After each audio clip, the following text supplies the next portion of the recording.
I'm Bea. And I'm Sam. And we're two best friends who like to talk shit about smut, wingspan, and sometimes books. Join us every Wednesday for a new episode.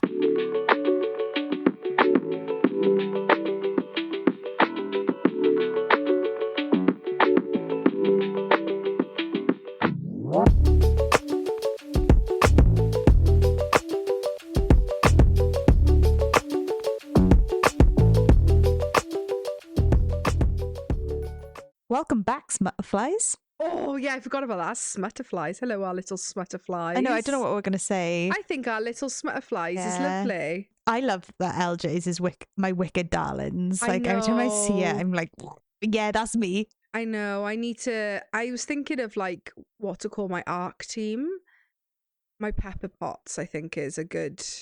Oh, I love that. I was going to say, like, my wielders or something. Oh, but yeah, no. My little Pepper Pots. But you know what I was spiraling about the other day? Because, like, what a realistic thing to spiral about. I was doing something on my shelf and I opened Quicksilver. And, you know, because our Quicksilvers are signed, Humble brag. We've met Callie Hart. All three of my Quicksilvers are signed. Callie Hart writes, like, welcome to Avelia. Yeah. The devil is in the details. And then all the signed books we've got, like, Raven Kennedy writes, like, a fun thing. And I need to think of, like, a fun thing. Yeah, especially for, like, the speed that I'm going to be giving you your books like in your signings. Yeah. Bam, bang, bam, bam, bam, bam. So I need to think of something. Any suggestions are welcome. I'll have a think. I'll have a think. I also need to practice my... You do. A big, like, cursive swirly B and a P, I think, is what I was going to do. You're not going to put pepper?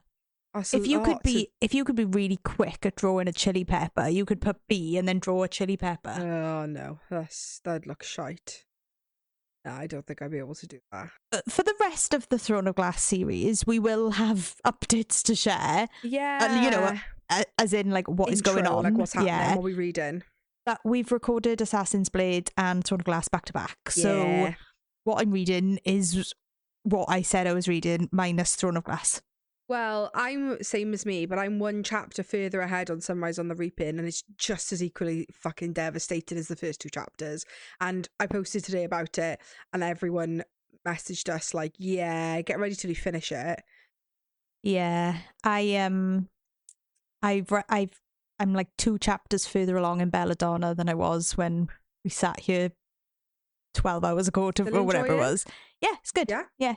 Because Belladonna's the first one, isn't it? Yeah. Belladonna, Foxglove, Wisteria, Wisteria, Foxglove. Yeah, okay. Floxglove. There we go. Yeah, I'm enjoying. The main character, Signa, is really good. Oh, that's a nice name. I like it. Signa, Silas. Who else is there? Blythe. Ooh. I love the name Blythe. Yeah. Percy. How is it spelt, Blythe? I don't know. I'm audiobooking. This is the problem. Do you know when I finished Phantasma? Obviously, I audiobooked it, and then Grace was like, "Oh my god, did you love?" I can't remember the guy's name. Oh my god, that's so bad. And I was like, "Oh, that's how you would spell it." Okay, like because I didn't have a clue.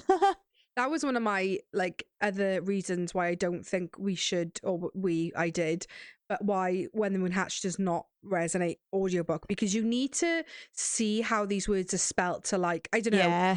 There's this one guy at the beginning who's called like Rex Zaros, who's like who she's trying to kill from the beginning, but it kind of goes off on a tangent. And like when I saw it spelt, I was like, wild. So I DNF'd When the Moon Hatched, but I DNF'd from the audiobook. So I do have the hardback now. Obviously, I got it signed by Sarah Parker. Humble brag. Not a sign in. I just need to preface it was just in the store signed. Yeah, it was pre-signed. And I was like, I'm having that because it's like a stamp and it's stunning. So I do think I'm going to go back to it at some point. Maybe after. I think like when the next one comes out, I am going to read it. Yeah, but I'm gonna physical copy it. I ain't fucking with the audiobooks. You need the glossary. So other than our Throne of Glass, sorry, because we've got nothing to talk about. Not really. Other than our Throne of Glass reread that we're doing, so obviously I know what you're going to read next. Yes. But like, what else is on your agenda? Obviously, I know you're doing the new Hunger Games book. What's it called? Sorry, Sunrise on the Reaping. Yeah, I'm audiobooking that, and I haven't physically picked anything up because obviously I was finishing this for today.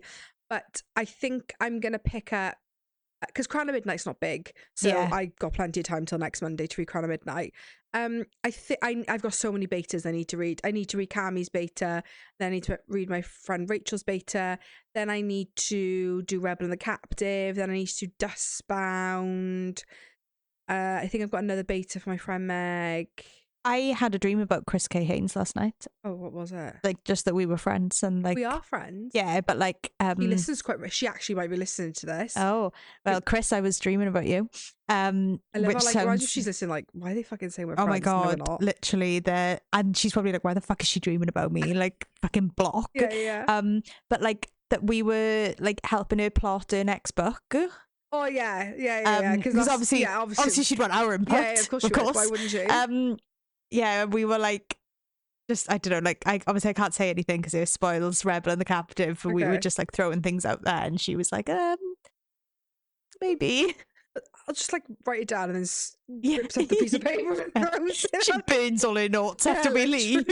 Writes it on a whiteboard and then wipes it off straight away. Yeah, so that's really strange because I had a dream about Chris K. Haynes. Yeah. What else is new? Oh, we've got some. You haven't got yours on you. No, because I didn't know that. Do you want to talk about that? Go on. That you didn't know you've had these like pop socket. So we got really kindly gifted a pop socket from Lit Lover. Yeah. And it's a magnetic pop socket. MagSafe, yeah. I thought you had to already have had like pre-bought like the magnet. So I was like, oh, well, I haven't got one, so I can't use it. And I knew B already had one, a MagSafe one. So she was swapping and changing. I was like, I'm so jealous that she can like have different ones. I'm going to have to get the original magnet. And B just really, really kindly came over with gifts for me. And one of them was a MagSafe of Valaris. From Luna Cult Designs. And I was like, oh my God, amazing. And then B was like, obviously you've used your other one, so you can just use this interchangeably. And I was like, oh no, I haven't because I didn't have the original magnet. And she was like, no, it's stuck to the grip. You just pull it off and stick it onto... I'm so silly. I never realised that you were... I thought you were using the Lit Lover ones. No, I thought... all I've got is my one that's like physically stuck onto my Kindle. Yeah, I know what you mean. Because I didn't know, I thought that I didn't, and this is no disrespect to Lit Lover, I thought that she wouldn't provide one. Like, it's just me being fucking stupid. Yeah. Because obviously she would provide it, otherwise you couldn't fucking use it. Yeah.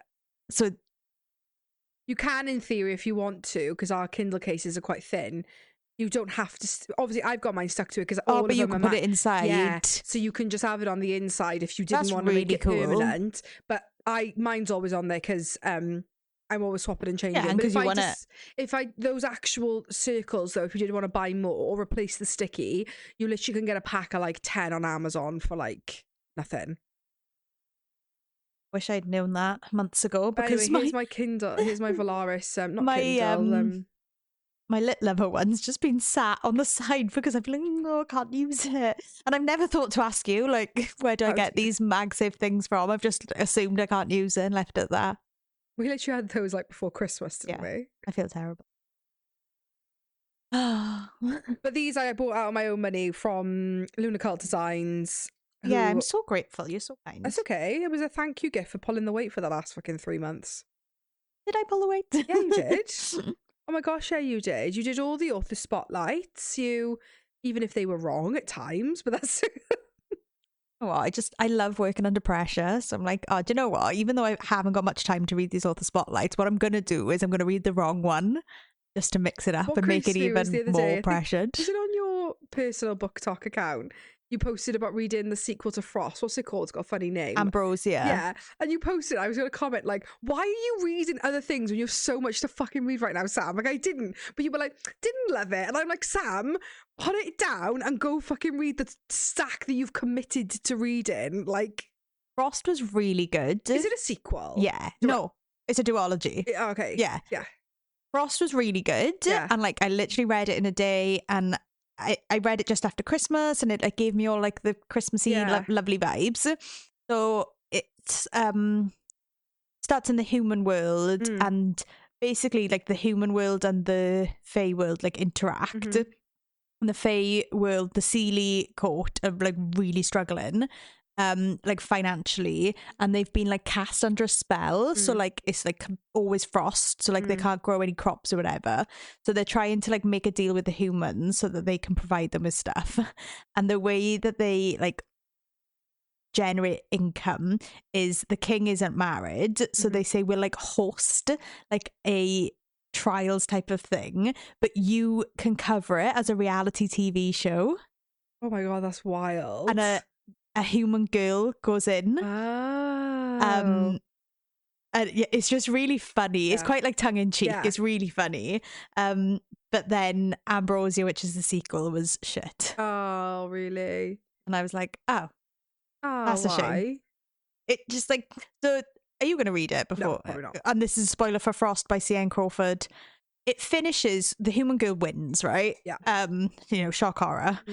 But it finishes, she falls through a portal to the Unseelie. Okay. And when she gets up in the Unseelie, she's got these massive horns and fey ears and like plot twist.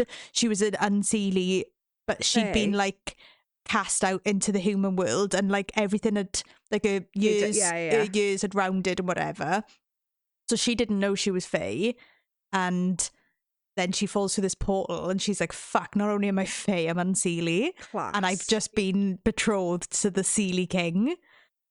So from that ending, I thought, oh my God, book 2 was going to be class. Book 2, it was like as if it was written in a fever dream. Oh, really? Just like really random weird stuff was happening. And I was like, this book was so good. And like, it just wasn't. I read it all. I think C.N. Crawford also wrote, is it Avalon Tower, which people rave about? Yeah. It's on my TBR. I've not read it yet. I didn't know. It was only until you posted the other day and I was like, I recognise that name. And then I clocked who it was. But yeah, that's a shame. Oh, well. She's got a lot of fancy books out. Yeah. I feel like Avalon Tower, though, is like a hot one at the moment. Frost was on one of the Stuff Your Kindle days. So it was like free to buy. So it's on Kindle Unlimited anyway. Both of them are. But I've like bought it, essentially, but for free. That fucking, I don't understand how that works. But so yeah, I've got it now on my Kindle. But yeah, book 1 great, book 2 not so great, garbage. Anything else going on? No, but in between. So what have we got next? What's next? Crown of Midnight. Yeah, I'm gonna read Crown of Midnight straight away, just because I don't want to be in a situation like I was panic reading. Yeah. Like I was reading up until B walked through the door. So I'm going to read Crown of Midnight straight away, but I don't think it's going to take me very long. It's not big. And then I think I'm going to do Duskbound. Look, I'm so fucking excited for it. Caitlin gave it 5 stars. I ate the first one up. I don't want to give too much of a spoiler for you. It's not a spoiler because I haven't read it, so it can't be a spoiler. But this is my theory. I think I said this last time. I think they're doing a Tam Tam and a resend. Yeah, I know. And I'm going to be gutted. But I had a conversation with Caitlin about this on Instagram. Yeah. And again, she didn't spoil anything. And she said, all I can say is you won't be disappointed. And that's fine by me. And I trust Caitlin. And I also trust Parker and Greenwich. Oh my God, their writing is phenomenal. One of them, I can't remember which one. This is so bad who it was. I think it was Greenwich.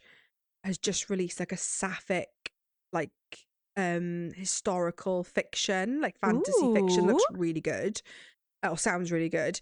I can't fucking wait. I've seen so many good reviews about it. Same. So yeah, I think I'm going to do Crown of Midnight straight away. I'm going to do Duskbound. And I bought the Strawberry Pancake House, whatever. I know it's not for you. Is it Laura Gilmore? Yeah, something like that. Which is the Cinnamon Bun Bookshop. I've read all the others in a day. Like, they're really quick. So I think I might just do that because Liv hated all 3 of the first ones, and I spoke to her the other day and I was like, oh, how was Strawberry Pancakes? I was like, oh, she's going to rinse it again and I'm going to be like, oh, piss off. And she was like, I fucking loved it. And I was like, oh, because obviously she'd hated all the others, really, like, because they are quite like cozy rom-com-y, if like sickly sweet, but you know, that's fine for me. But yeah, she was like, I fucking loved it. So I was like, right, that is bumping up my TBR, and I've got the spread, so I'm going to try and do that maybe on the weekend. I've got no plans. I might just sit down. It's Mother's Day Sunday, mind. Oh, it is Mother's Day Sunday. For the UK, don't panic if you're in the US. Sorry, just for the UK guys, or maybe Europe. I'm not sure when Europe celebrate, but I know the US are different. They're like later in the month, aren't they? when this comes out, Yes. your cover reveal would have dropped. It would have dropped, yeah. So I hope you like it. Oh my god, I'm obsessed with it. I think Yeah, me it's too. stunning. I'm so happy with it. And obviously, I'm really fortunate that you shared a lot with me, like in the process. Like, I feel like I'm a part of this book too. Yeah. So I've already seen it, and like when people are posting the teasers, I'm like, oh my god, I just want you to see it. I hope people like it. I love it. Yeah, I love it. I love it. I mean, does it matter if nobody else does? Yeah, fuck? because we love it. But I'm a big fan of it. Yeah, I'm so happy. I'm so happy.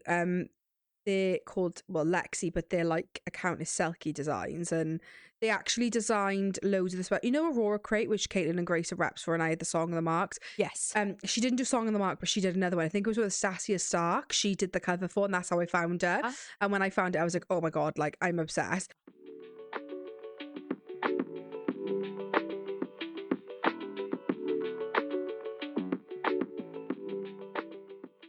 I'm Brooke.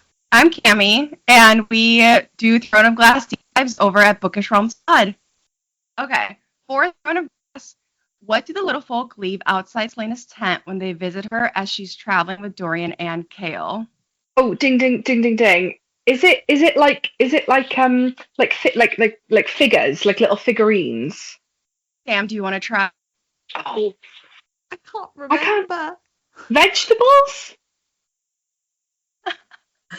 Okay, it'd be so cute if they left her vegetables. It's close. Yeah. Do you answer? Yeah, go on. Okay, it's little white flowers, and they leave like little footprints all over the place. But that's like the first time that they visit her in Throne of Glass. Oh. I vaguely remember the little people, but no. I thought I'd really I'm hit like it with the little. With them. I love the little folk. It's like my obsession. They're so cute. Little figurines was a good guess though. Like I think I was getting confused with Papa Archer and his Whitling, you know? Yeah. That's what I think I was maybe. What does he make? Like little, I don't know. I can't remember with the like on the little mantelpiece. Wooden. Yeah. It's like isn't it like a rose?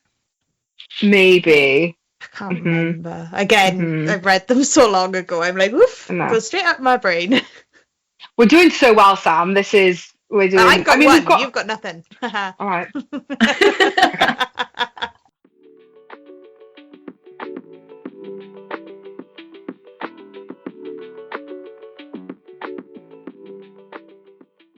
So for anyone who did the reread with us, if it was your first time, then I hope you enjoyed. But if it was a reread, did you think things that happened further along in the series happened in this book? Because we did. I finished it and I was like, a lot of the plot points I thought were in this book were not in this book. Yeah, I also felt like that. We just spoke about it when I got here, how surprised we were at, like, not that nothing happens in this, but just how little of what I thought. Yeah. I definitely feel like this book and Crown have been, like, for me, blur into one. Yeah, I agree. Because I do feel like there's eras in Throne of Glass, and this is, like, without spoiling too much, like, it's not that this doesn't contribute to the bigger plot line, because it does, but this is our like, getting into the meat era. I feel like from Heir of Fire onwards, that's when we're cooking. Yeah, so it's just, to me, I feel like this book, those first two just are one. Isn't it wild to think that she wrote this before Assassin's Blade? Yes, and she was fucking 16 when she wrote it. Like, we were talking to Bookish Realms about this. I don't know if it gets included, we might cut it, but we were when we were filming with them, we talked about it, how this was called, like, Queen of Glass, I think was the original title on whatever website it was on, not WordPress, but whatever one. And, like, I think Cammie said that, like, some stuff has changed, but actually not that much has changed. Which honestly, like, not to be shady, but, like, also doesn't surprise me, because this is my least favorite book of the series. Yeah. And rereading it just confirmed that. Yeah, I agree. Because if I thought I was an exclamation mark enthusiast, Sarah takes the fucking crown in this book. Yeah. And it's, do you know what? Do you know what annoys me? This is so petty in writing, but particularly it's like so prevalent in this book. I don't mind an exclamation mark, obviously, for the reason that it's intended to emphasize. Huh? To exclaim. Yes, to exclaim, like, "Bah." But I hate it when it's used in like a joyous way. Okay. So there's quite a few times where Celaena's like, oh, and how she loved chocolate with an exclamation mark. No, I like it in a like, not in a negative way, but in a like, Yeah, like I'm if shouting somebody's at you. shouting, yeah. But this is used so many times to like emphasize enthusiasm. And yeah. What I will say straight away, because I've actually tabbed today, guys. You have. I was shocked when you sent it to me. Are you so proud of me? I mean, it's not that many, but... it's quite a few. 15. Oh, it doesn't look that many. Oh, there's loads of like little ones. See? 15. I love that it starts from halfway. Didn't enjoy the first half of the book, did you? Oh, it was just fuck all to say, really, isn't there? I've got some screenshots from the first I half of the didn't book. want to over tab in the Yeah. beginning. These are just like significant quotes that I felt like highlighting today. What I will say, resoundingly, I was not shocked by, but reminded of. And again, this isn't like if you're on Book Talk or if you're not, and if you've only read this book, again, we're not going to spoil anything for the books coming, but Dorian Haviliad is known as the Riz King of Ardalan. And I was shocked at how much of a Riz King he is from the get-go. Yes, but this isn't the first time that we meet Dorian. No, we didn't talk about this in AB, actually. We Well, kind of because, forgot. like, yeah, you can't without... Yeah. So if you remember in Assassin's Blade, when Celaena, Sam and Arabin go to that party so that she can find out what time the meeting's going to take place, we get an encounter with Celaena on the dance floor, and a masked male asks, what is your name? And she says, my name is Wind and Rain and Bone and Dust. My name is a snippet of a half-remembered song. He chuckled a low, delightful sound. She was drunk and silly and so full of the glory of being young and alive and in the capital of the world that she could hardly contain herself. I have no name, she purred. I am whoever the keepers of my fate tell me to be. And that was Dorian that she's talking to, and his friend who was like over his shoulder watching everything is Kale. I read all 8 books, probably 18 months later was I only informed of that on TikTok. I had no fucking clue. That's hilarious. I just fucking love Celaena. There's multiple times in this book that it references her like checking herself out in the mirror and like smiling at herself in the mirror, and I'm like, girl, you fucking love yourself. She's savage, and I love you for loving yourself because like no fucks given. Yeah, I think again, like my memory of her in this series is probably more drawn to like the later books and the bigger books where you really get in. But we said this in the last book. I forget how authentically herself she is, like straight away. In every single thing that she does, in every page, in every sentence, there's so much characterization. It's just excellent. Yeah, like she just loves like dresses and fabrics and she's cocky. Yeah, nice things. Sure of herself. Yeah. Like I love it. Funny. I've got a quote here from literally chapter 2. So we're still in Indovia at this point. And Kale takes her to meet Dorian, and Duke Parrington is in there. Fucking hate Duke Parrington so much. And he tries to force her to kneel or to bow.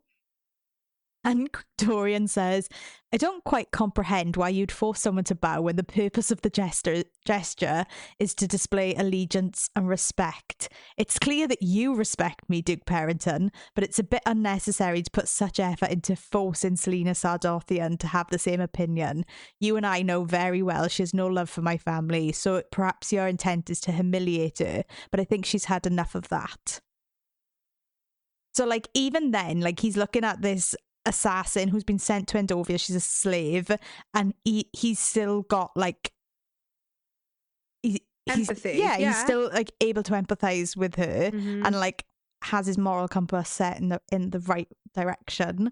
And I just that first like the first snippet you get of him, I'm just like, I fucking love Dorian. And it's just so authentically him. Yeah. The whole way through the series, that is Dorian to a T. It's like, despite his upbringing, despite what he's gone through, his moral compass is very right. Yeah. And he strives really hard to like fight for that. Yeah. I also did not remember Duke Parrington being in that scene. I thought it was Kale that forces her to the ground. Oh, no. And I've written here, the tension between Celaena and Dorian from the beginning is delicious. It is delicious. Mm. Yeah. But I also forgot, like, again, this is jumping ahead, but not a spoiler. I forgot, because obviously in this book, I wouldn't say the love interest, but it's heavily weighted that Dorian is the initial attraction.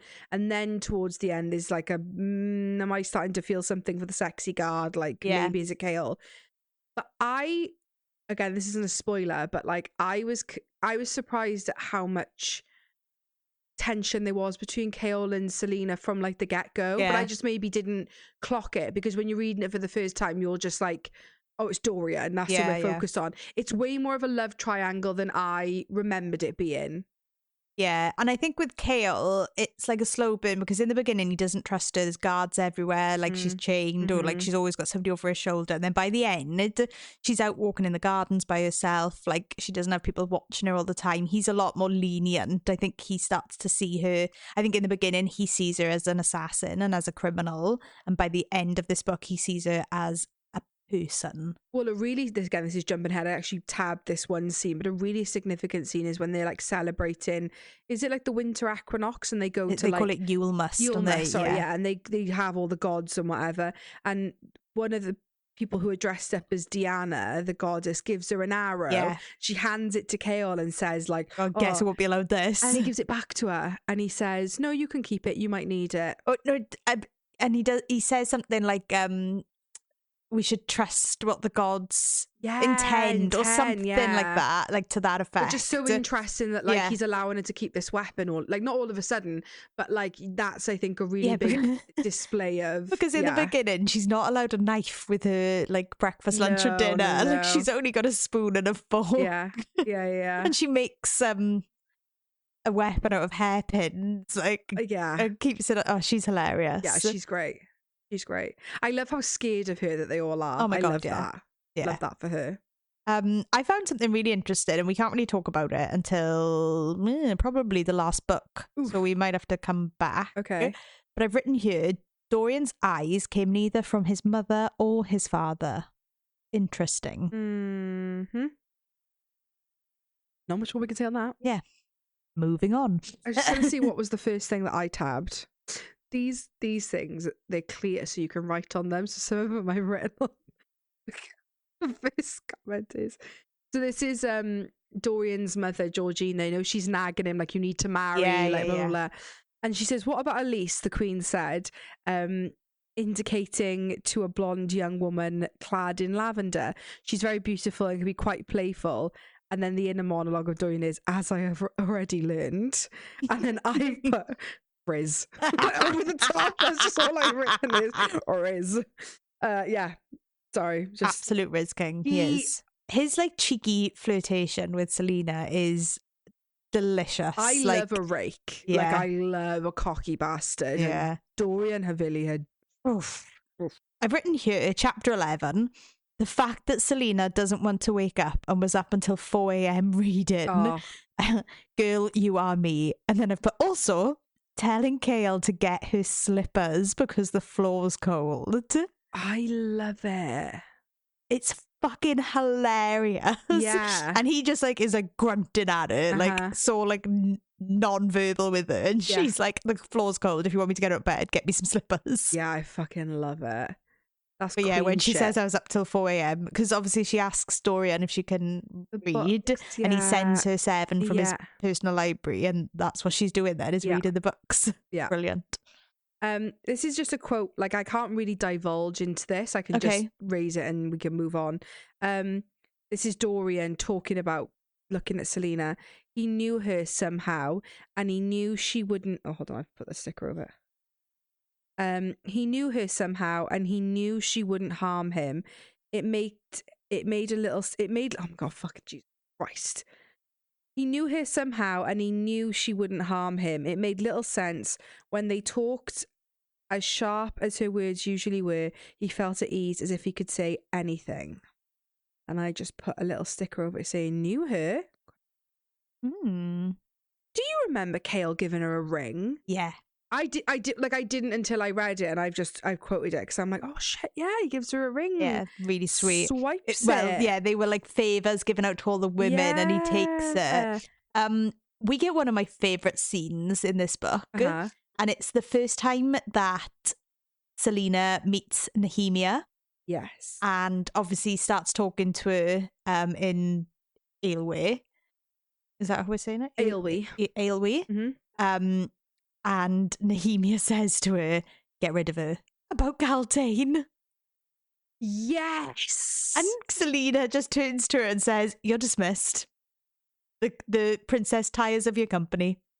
And Galtane is fuming. Galtane is a little fucking bitch in this. No, do you know what? First one of the season. We'll put it on the cunt counter. She's a fucking cunt in this. Ding, ding, ding. Ding, ding, ding. Number one. But she is. Do you want to tell everyone about Galtane? Yeah, sure. So here's another one. Things I learned 18 months after reading Throne of Glass. Have you started reading it? Yeah, and I voice noted you. Like, this Galtane is a right bitch. And I said, Galtane? And Sam said, yeah. I said, who the fuck is Galtane? To me, and my probably dyslexic brain, Galtane read to me for 8 books, over like 3,000 pages worth of paper, that it was Caitlin, not Galtane. And it was long after I finished, and Sam voice noted me once, and I was like, who the fuck is Galtane? And then I looked and I was like, oh my fucking God, I've never noticed that. Brilliant. Yeah. I was creased. But yeah, she's a fucking prick in this book. Yes. I forgot she was promised to Duke Parrington. Disgusting. Because I remember obviously there's like, yeah, but I don't remember that was the reason why she was off limits. I thought I know Dorian isn't interested, but I didn't realize she was actually off limits. Like, yeah. I thought, gross. so she's technically like engaged, I guess. Yeah, like, yeah. Here's another pronunciation question. Oh god, yeah, sure. The king's sword or dagger. I first of all thought it was a typo. I thought it was supposed to say nothing. Oh no, it's no thung. Yeah. Yeah, but so why can I only read it as not hung? I'm never going to be able to unsee that Every now. time I see it on the page, I'm like, oh, not hung. Oh, no. The king and his not hung sword. Definitely not the case for his fucking son, though, is it? We get a like really raw, like guttural admission from Celaena in this book. It's in chapter 18, and it's when Kale won't let her train anymore. And she says, "My body is a wreck. I need to spend these extra hours here, and you shouldn't punish me for it." And Kale replies, "I'm not going to pretend to know how a criminal mind works." And Celaena replies, "You know, I actually felt guilty, just a little guilty, and now I remember why I shouldn't have. I hate sitting around, locked in my room, bored out of my senses. I hate all these guards and nonsense. I hate you telling me to hold back when Brullo sings Kane's praises, and I'm just there, boring and unnoticed in the middle. I hate being told what I can't do, and I hate you most of all." She's not wrong. I really feel for her in that moment because, like, she is so used to being Ardalan's assassin, to being the one that's praised, that comes out on top. Yeah. Well, and also they've technically, like, I wouldn't say freed her from Endovia, but they have. But effectively, she's just under lock and key as she was in Endovia, albeit like her surroundings and her circumstances are a bit more pleasant. But like, obviously she's being quote unquote freed from Endovia in the hopes that, like, okay, you want me to compete and kill? That's my favorite fucking thing to do. Yeah. Well, so she's looking forward to almost like living the life that she had as much as she possibly can. And like you said, they keep it under lock and key and they're taking all her butter knives off her. You know? Like pickle in. Yeah. Like you've brought her here to kill, but then you moan. And this is like this isn't a spoiler, but this is a hot topic for particularly Crown of Midnight, and really as a theme going forward in the series, particularly from Kale. Loves to bitch and moan about the fact that Celaena likes to kill, yet who is reminding Kale that she's a fucking assassin? Yeah. Oh, I just hate it when you kill people. She's a fucking assassin. Yeah, and obviously Kale is just human. Kale is just a dude. Kale is just a boy. But we see it when he kills Cain. Like, he really struggles. I've got some fucking thoughts on that because I remember reading it for the first time and being fucking baffled, and even when I read it again, it just agged me. Can we talk about it? Yes. How are you, right? Captain of the fucking guards, and that's the first time you've killed someone. And then he has a little bitch and a moan about it.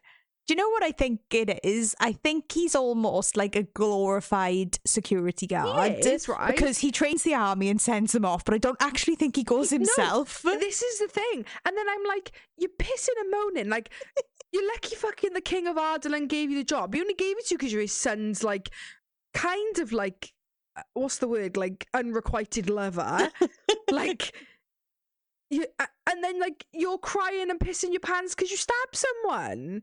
When I read it the first time, I was like, how the fuck is the head of the royal guard of the King of Ardalan, this is the first time he's killing someone? I was like, did I miss a big plot point? I remember Googling it or book-talking it and people being like, no, this is why.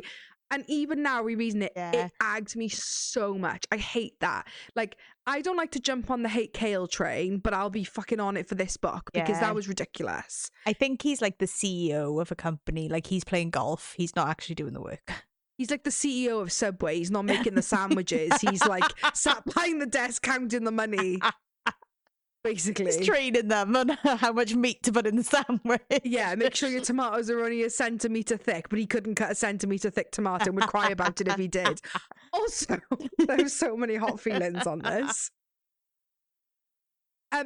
Not only does he bitch and moan and piss his pants about killing someone, which, like, honestly, again, not a spoiler, but as you go on in this series, somebody crying over killing one person, fucking get over yourself, quite frankly, because strapping Kale for 8 books of just people fucking dying. But also that he disappears for a week to get over it. Day after Celaena wakes up from being knocked out, who's there? Daddy Dorian stroking her cheek and tucking her into his chest. It takes Kale a week to get out of bed and stop crying and pissing himself, and to stop CEOing Subway just to get out and come fucking say hello and check she's not dead. Absurd. I'm not a Kale hater overall, but I will be for this fucking book because he's a dickhead in this. Anyway, that was a tangent. It's probably what half of my tabs are on, is Kale being a little bitch. Not like, we can't really say much, but I just want to flag interesting quotes. Her eyes burned and Celaena put a hand to the amulet. The metal was warm beneath her fingers, comforting somehow. She took a step back from the tapestry to better study the entire scope of it. In the centre stood a stag, magnificent and virile, gazing sideways at Elena, the symbol of the royal house of Terrazen, of the kingdom that Brannon, Elena's father, had founded, a reminder that though Elena had become Queen of Ardalan and she still belonged to Terrazen, like Celaena, no matter where Elena went, no matter how far, Terrazen would always be a part of her. No further comments to make, I just feel like that was important to raise. Terrazan or Terrazen? Zan. Me too, I say Terrazan, but it's definitely Terrazen. Just referencing when we spoke to Bookish Realms. In it Wild, how Americans say Ardalan. How do they say? Ardalan. Ardalan. Like Otterland. Oh, yes. At first, I was like, I don't know what they're saying. Ardalan. Like, I don't want to be rude. But... Ardalan. Ardalan. Ardalan. It is Ardalan, yeah. Darlan. No. We get introduced to word marks in this book. A lot of word. And Nehemia lies and says she doesn't know what they are. Nehemia also lies and pretends she's got like broken English. And that she can't fucking read. Well, again, at the end, like, I like Nehemia as a character, right? But she's shady as fuck. You can't trust her. Not that she can't trust us, and that's not the right terminology, but like, I thought, again, this isn't spoiler for the next book. I thought a lot of like Nahima saying, "Oh, I'm not as like I'm just a girl as you think I am," came in Crown of Midnight, but she actually admits a lot in the last few chapters of this. She admits that she can see when Celaena goes to like the in between. Basically, she can see all those like creatures. She can see Elena. She could see the mark that appears on her head. Yep. So I've got a quote here. It's Celaena talking to Nehemia, and she says, "What do you think this is, and why had Cain been cleaning it?" "A word mark," the princess replied. Celena's brows rose. "It was just a triangle inside of a circle. Can you read these marks?" she asked. "A word mark? How strange!" Exclamation point. "No," Nehemia said quickly. "They're part of an ancient religion that died long ago." "What religion?" Celaena asked. "Look, there's another. Blah, blah, blah." "You should leave it alone," Nehemia said sharply, and Celaena blinked. "Such things were forgotten for a reason." Like, no, Nehemia, tell us. I have an interesting quote. Again, there's so many quotes in here that I've like tabbed, and we can't like discuss them further, but I'm just raising them for the purpose of curiosity. This is when it's during the Yulma celebration. "The girl smiled at Celaena and reached to touch the assassin's forehead. Celaena's back began sweating, and she felt hundreds of eyes on her. May Diana, the huntress and the protector of the young, bless and keep you this year." I've got here chapter 24. So this is when she discovers the passage behind the tapestry, blah, blah, blah, blah, blah. Then I've written, "Both Dorian and Kale visit her at 2 a.m. ... Is it when Dorian's drunk and he goes in? Yeah, because then Kale's like, "What are you fucking doing in here? Don't stumble into her in the middle of the night." And then at no point does Dorian go, "Yeah, but what are you doing in here?" And like, then Dorian goes, and then he goes in and wakes her up and says, "I've got a present for you," and gives her the ring. He kicks Dorian out and says, like, "Get to bed. "Creep, don't be walking into a room." And it's like, "Why are you here?" Yeah, you were just in there to not seduce her, but to, yeah, you know, not Rizza, because Kale isn't capable of rizzing, but you know. That's on, it's not, they have a ball. It's not the Yulmus ball. It's something else. They have like a feast for, and they say, "Oh, you're not invited." But obviously then when she goes behind the tapestry, she sees that all the other the other champions are invited except her. Yeah. I thought that was well fucking rude. He's up there. Also, Kale's like sat with all the champions having a fucking pint and smiling, and she's like, "Oh, I've never seen him laugh before." She's like, "Who's this?" Dorian's like drunk and risen everyone. Yeah, that was well rude. Yeah. And then we get Dorian teaching her how to play billiards. Is that how we say it? Yeah. It's like pool for us, isn't it? Or snooker. But Dorian teaching... No, babe, billiards is cards, I think. No, because he walks in and she's biting on the cue. Oh, okay. And he says, like, "Do you want me to show you how to play it?" And then they play for hours then. Oh, no, I didn't realise it was that kind of thing. Yeah, Imagine Dorian Haviliad leaning over you with a pool stick. Oh. And his other stick. Yeah, he teaches her then how to play billiards, and they play for hours. How? Do you just, like, I love Dorian, right? As a cat, I'm such a big Dorian fan. He's up there with my Total Glass Men. But, like, oh my God, like, I love Dorian so much from the get-go. Like, my love of Dorian, like, he's so just hot. It's hot. And she tells him about Sam. Which is, again, I find wild that she wrote this book before Assassin's Blade. Because if you started with Throne of Glass, you're like, who the fuck is Sam? Because, like, that's the only time... Because obviously he watches her play the pianoforte, and then she tells him.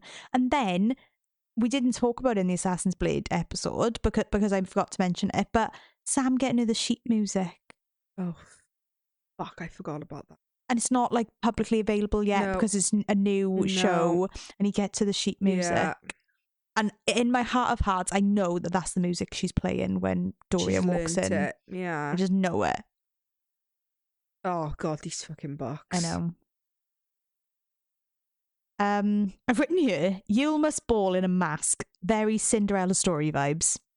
Is it in this she walks out in the Cinderella silver dress in the party with Dorian and he's like loses his head when she comes Yeah, down? the Yulmus ball. She's not invited. Yeah. And Philippa, who is like her maid, is like, Yes. don't fucking tell Kale that I helped you. Yeah. Because he's going to go mental and send you straight back to your room. Don't say I helped you get dressed and did your hair. And then doesn't she come down the stairs and doesn't she technically have the option to go to either of them and she goes for Dorian instead of Kale? Don't they both like put their hands No, out? Kale, she goes that she's talking to Kale because then later she goes to Kale over Dorian. Yeah, later like Dorian says something to her and she asks like, why didn't you come sooner? And he says, well, Kale got to you first or something along those lines.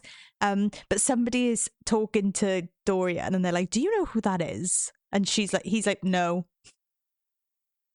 Yeah. Because everyone's just like so like fascinated by her. Enamored Like with she her, looks yeah. amazing. Yeah. And nobody knows who she is. Yeah. Like Caltaine is fucking Tamping. seething, Yeah. literally frothing at the mouth. Yeah.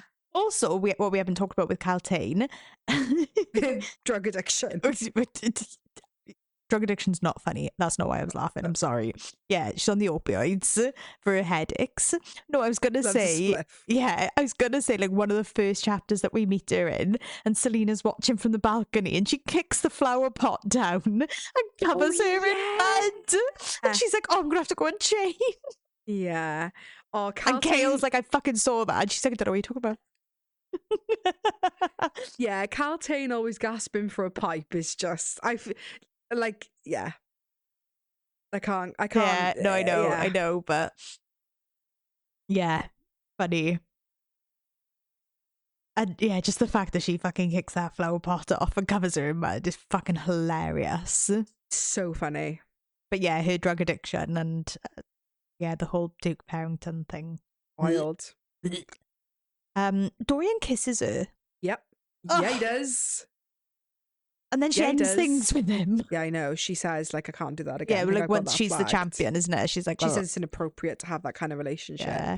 And then Kale says, like, oh, glad you come to your senses when she tells him, like, I bended things with Dorian, said, Yeah. like, it's inappropriate. Kale's like, oh, glad you came to your senses. And I was Yeah. like, oh, All right, Kale. calm down, Kale. This is just a lovely quote from Kale to Celaena. In the garden, the captain of the guard stood up at the young woman's balcony, watching as she waltzed alone, lost in her dreams. But he knew that her thoughts weren't of him. I know. That's after he sees her with Dorian at the Yulmus ball and he's gutted. Get it? These trials are, like, quite savage.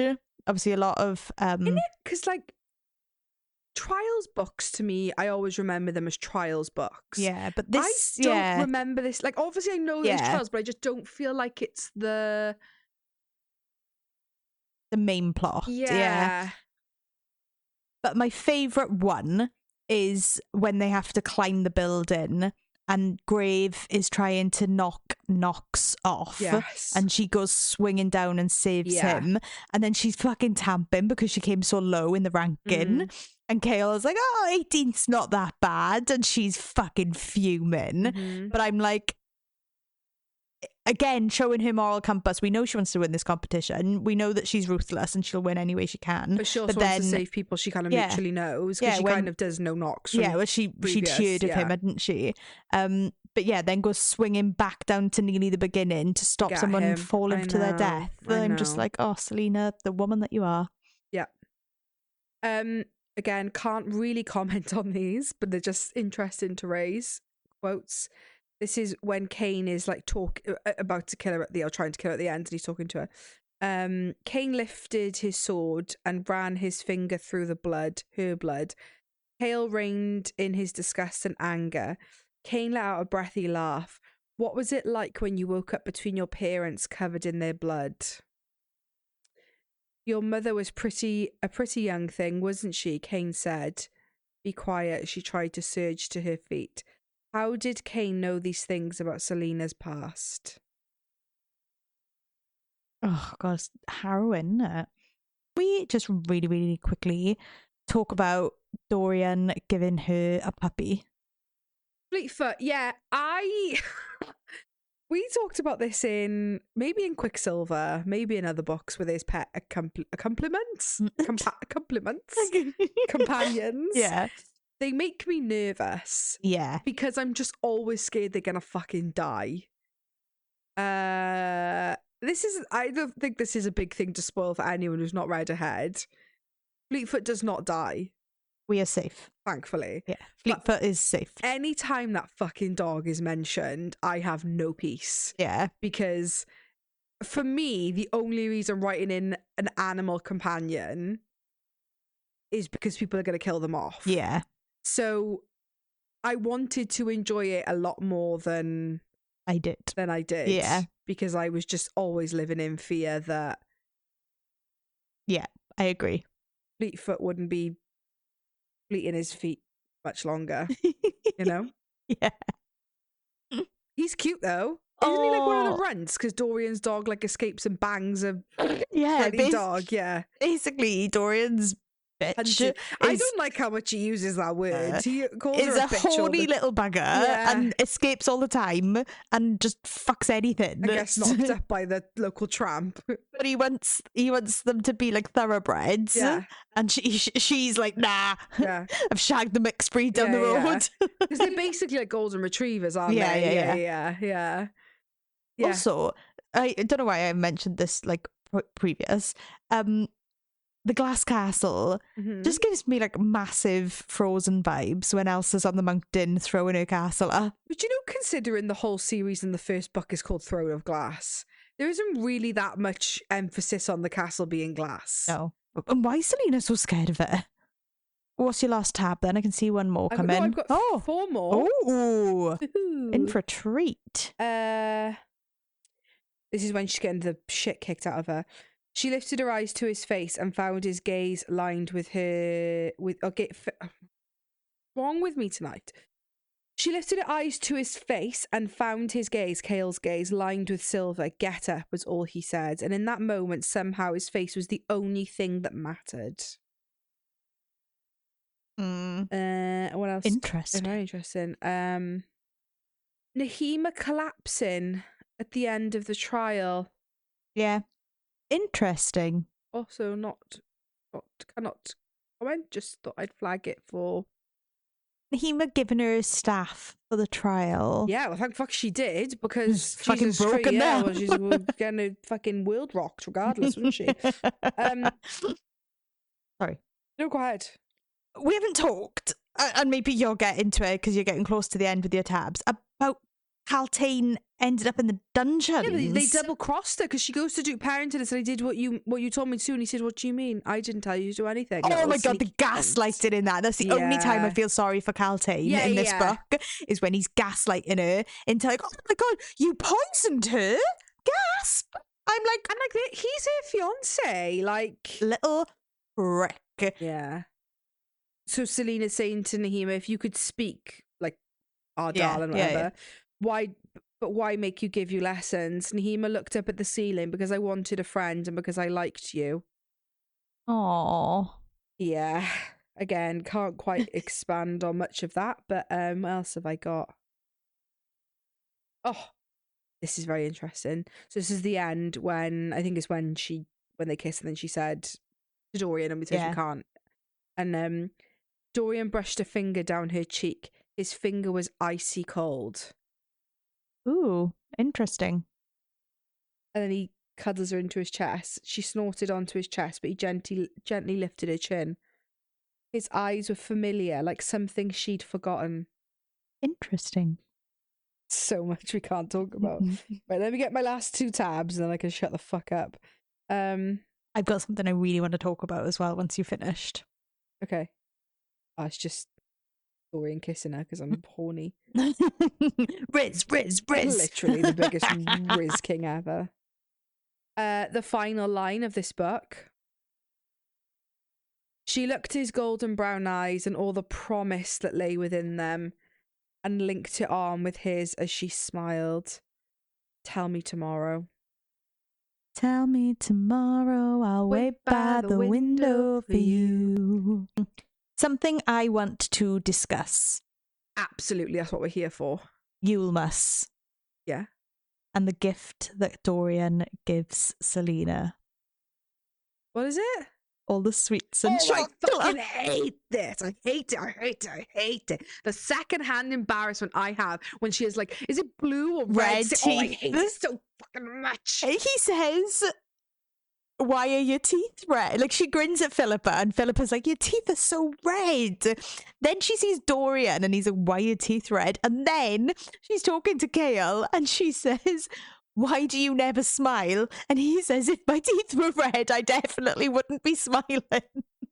So Kale's like, you're a fucking mug, stop it. I hate it. I hate that. I don't know what it is about Sticky it. red, It just sweetie gives teeth. me such bad secondhand embarrassment. Like, I'm silly and I have red teeth. Like, no. Like, you're 17. She's And like 18 now. 18 and fucking Dorian, her village was 19 trying to pipe you. Like, stop. Like, I hate it. It was I just didn't like it. I didn't like And it. when he's like, you've eaten over half the bag, like, I wanted to share them with That you. makes me laugh, right? Cute, Because, like, really same, cute. honestly. Yeah, same. But it was just Some chocolates in front of me. and I'm literally, like, like, you can fuck off. But it was just the whole, like, I have red stained teeth. Like, oh, I just hate it. I hate it so much. I Ugh. absolutely hate it. Honestly, it's probably the reason why this book is my least favourite in the series. just for that fact alone. Like, if that had been in Kingdom of Ash, DNF. Oh. Yeah. I knew that it riled hate it you. so And I was like, I much. have to bring it up. I fucking despise it. So funny. I love that she loves sweets and chocolates, but that just, and the fact that like and the two people she's in a love triangle with, Dorian Haviliad, the Prince of Ardalan, and you're like, oops. I'd be like bleaching my bumhole if that was me. Like plucking my toes and pulling out my ingrowing toenails if I knew I was going to be within 100 meters of Dorian Haviliad. And you've got red stained teeth from a chocky you had. Like, no. No, babe. I'm sorry. Fucking brilliant. Yeah. I'm obsessed. I have so much passion. I have so much. Honestly, like, I could do a whole episode on my hatred for that.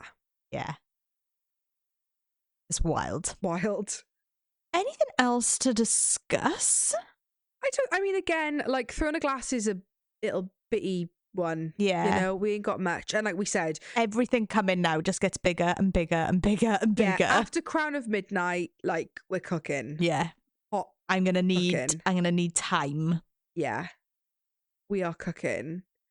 I dread to think how many notes I'm gonna have for Empire Storm's Tower of Dawn and Kingdom of Ash. Yeah, so many. So next week we will be back with Crown of Midnight. Yes. If you're reading along on Discord, hopefully we're providing. Hopefully it's what you wanted. Nobody seems to be reading along with us. That's okay. Yeah, I that's think fine. a lot of people have read it, haven't Yeah, they? That's yeah. the thing. Like, but we're putting in our silly quotes. I'm Christo because we're commenting off the same account. Yeah. And the other day when like you commented Arwen Hamill's a fucking pig and I'm like hard smash. Yeah. And it's like which would do. which one was B? Yeah. Yeah. I think moving forward, our opinions are aligned. Stop it. Anyway, are we done? I think so. Is there anything? I don't think we've missed anything other than just to say again that Sarah J. Maas is a fucking literary genius. Yeah, absolutely. The fact that she wrote Assassin's Blade after this is just wild.